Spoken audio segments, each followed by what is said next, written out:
ദൈവം നൽകുന്നില്ലെങ്കിൽ ജ്ഞാനം എനിക്ക് ലഭിക്കുകയില്ലെന്ന് ഞാൻ അറിഞ്ഞു.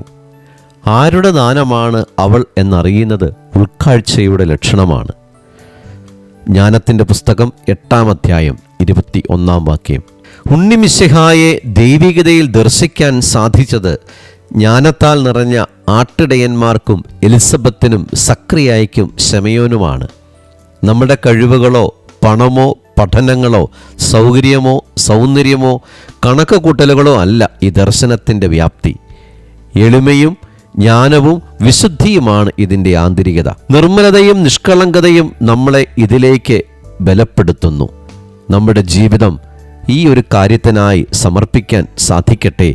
ക്രിസ്തു നൽകുന്ന ജ്ഞാനം തിരിച്ചറിയാനും ക്രിസ്തുവിനെ ദർശിക്കാനും ജീവിതം പൂർണ്ണമായിട്ട് സമർപ്പിക്കാനും അവനെ പുൽക്കൂട്ടിൽ ദർശിക്കാനുമൊക്കെയായി നമുക്ക് ജീവിതം മാറ്റിവെക്കാം. ദൈവം നമ്മളെ അനുഗ്രഹിക്കട്ടെ.